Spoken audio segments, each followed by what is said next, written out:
thought last week's Impact was kind of a mess, due in no small part to the Hernandez debacle forcing TNA to excise large portions of the show at the last minute and replace them with Slammiversary reruns. I knew that would also be a problem this week, so I went into this one fully expecting the problems to continue. But I figure, maybe it won't be all bad.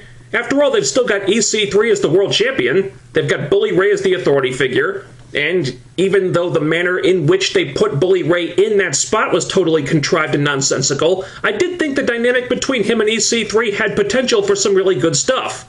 And this was easily the biggest angle they had coming out of that episode. So, naturally, neither of them even appear on the show this week! I'm going to assume that their segments were among those that had to be cut because Hernandez. And interfering with our Lord of Wrestling screen time, you son of a bitch! That is a line you do not cross! How dare you! And sadly, it didn't stop there. As I understand it, there was some kind of #1 contendership tournament that was directly affected by this and had to be axed because of it. That's what all the gimmick matches were about, apparently. It doesn't explain why they had to be gimmick matches in the first place, but it's TNA. Explaining that stuff is rarely the first thing on their to-do list. So they had to do some rejiggering here. The Rude Hardy tables match becomes a #1 contendership match, which gets them around this problem, whether you think Matt Hardy should be getting a push like this or not. And the Magnus Bram street fight you could sort of get away with because at least their feud had progressed to the point where they'd be doing a match like that anyway. But then there's the Rockstar Spud Eric Young chain match, and it pretty much felt like they pulled a random gimmick out of a hat, pulled 2 random wrestlers out of a hat, and then just threw them in the ring for no reason. And it came off like a completely baffling segment that had no point to it whatsoever. Not much you can do with that.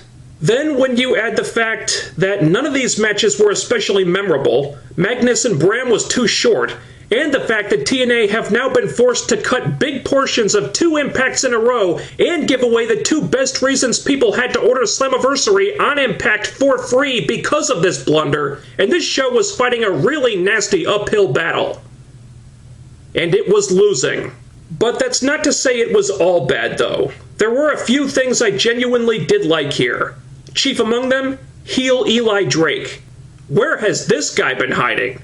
I thought he cut a great promo here. Hell, I learned more about Eli Drake in this one promo than I did during his entire run with the Rising faction. And if the Rising being forced to break up means we get more of this Eli Drake, then it was the best thing that could have happened as far as I'm concerned. We finally find out who this character is. He was using the Rising to get himself ahead, he resented Drew Galloway for making the Rising all about himself, and now he's making it his mission to make sure Drew never becomes world champion because of this. It's simple, logical, it makes sense. He nailed his promo, and I thought it was easily the best thing on this show by a mile. He showed some definite star quality here. If this is the start of a big heel push for Eli Drake, I say more power to him. Yes! I was very hot and cold on the Knockouts promo segment in the steel cage. I will say that the first part of it was really good. Look at this. Taryn Terrell loses her championship, and the next week she's pissed off about it. Imagine that.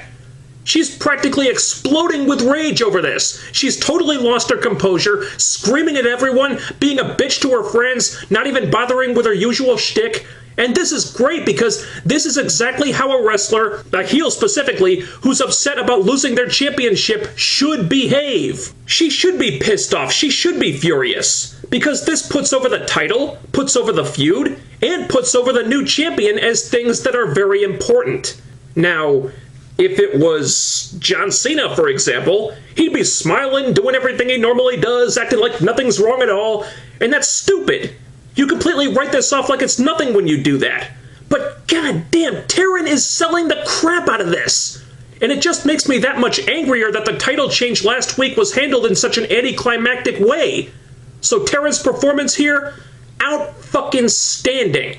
Also, when Brooke came out to confront her, really fucking good stuff there too. She gets put over very well. So I'm like, this is great. We've got our top knockout heels, our top knockout face getting featured prominently. They're all newer girls. Brooke's not so new anymore, but she is compared to some of the other girls on the roster. The feud and the title change are being made to look like big deals. Everything feels fresh.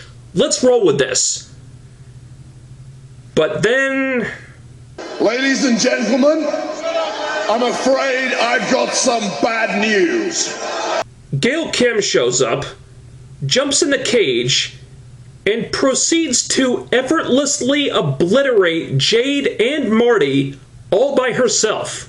Like they were the biggest jobbers on Earth. Wow, what a fucking burial.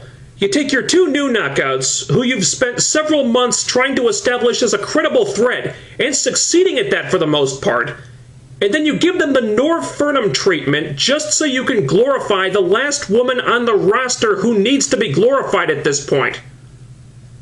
Seriously, TNA writers, what does that accomplish? What does that really do for anybody? Nothing! Absolutely nothing! Could you really not think of anything more productive than sacrificing the two new knockouts at the altar of a woman who's been there since before the division started?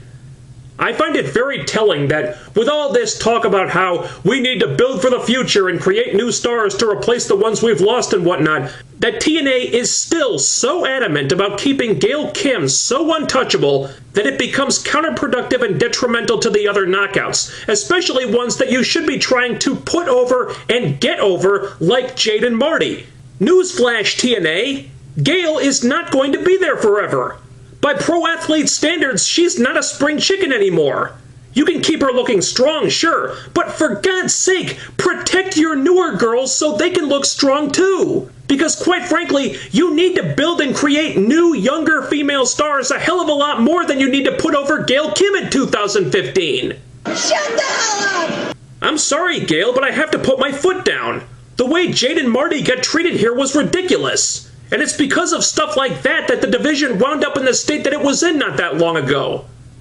Not good, TNA. Not good.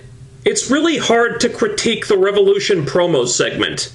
If you look at it in a vacuum, I thought it was quite effective. Storm's promo was good. I thought the introduction of Serena was really nice. I think Serena is someone that TNA probably should have tried to bring in a lot sooner. She could have been a great knockout for them. And they did a good job establishing context for her being there with her history with Mickie. So James Storm and Serena versus Magnus and Mickie James? I like the sound of that a lot. Under different circumstances, this would have gotten me excited. But then reality sets in. Serena just retired, so she's not sticking around. She'll only be there for one match. Magnus and Mickie pretty much left the company before this episode even aired, and apparently James Storm wanted to be let out of his contract too. So it's an intriguing match, but since the four people involved all seem to be on their way out, it's hard to muster up any genuine excitement for it. This is how the world ends. Not with a bang, but with a whimper. Also in that vein, Jeff Jarrett is this year's Hall of Fame inductee. Yeah, I don't care. I've talked about this before, but I just don't care about Halls of Fame. In pro sports, that's one thing, but I never put much stock in the WWE Hall of Fame, and TNA having a Hall of Fame when the company's not even 20 years old just feels like a joke to me. It always has. So, Jeff Jarrett's being inducted? Okay. Whatever. Probably the biggest thing TNA were hyping up on social media for the last week was this angle about Tigre Uno addressing the recent comments made by Donald Trump about Mexican immigrants. And call me crazy, but I was sort of intrigued by this idea. It's topical, something a lot of people are talking about in the media and pop culture right now. It's the closest TNA have come after well over a year to giving Tigre Uno some kind of character beyond generic luchador spot monkey, and it's an honest-to-God angle for the X Division champion, something that is in very short supply these days. So I was actually feeling optimistic about this. Then I saw it, and it turned out to be really lame. All Tigre Uno really says here is that Donald Trump is mistaken and that Mexicans are hard workers, and that's about it. That's all he's got. And then he challenges Donald Trump to show up in the Impact Zone next week. Say what? And if there was a snowflake's chance in hell of that actually happening, TNA might have had something here. But I think we all know that is most likely not the case. I highly doubt Donald Trump knows or even cares what TNA is, and on the off chance that he does, do you really think he's going to give a rat's ass about what Tigre Uno thinks of him? And then there's the matter of this Impact being taped weeks and weeks ago, as well as the next episode in which Tigre Uno is challenging Trump to appear on. Yeah. They taped that episode before this one, the one with the actual challenge, even aired. So, I don't know what the hell TNA thought was going to happen here, but I think it's a pretty safe bet that it won't. If you ask me, this segment reeked of desperation. Like TNA were trying to think of some kind of publicity stunt and chose one that had little to no chance of generating any publicity, even if there were some minuscule possibility of Donald Trump actually showing up in the Impact Zone. It's good that they're at least trying to be topical with an issue that has a lot of mainstream significance, but once again, the execution wasn't there. And quite frankly, this just ended up feeling kind of silly. Another really problematic show this week. I'm not sure how much longer the Hernandez debacle is going to affect things, but it cannot end soon enough. This is really hurting the show, and they were already having a lot of trouble getting their shit together creatively as it is. But at the very least, we do have one thing to look forward to. Bully Ray as the authority figure, regardless of the contrived way it was set up, does have potential. The angle with him and EC3 seems like it could have a lot behind it, and hell, if you've got those two interacting every week, I think it could lead to some really damn entertaining.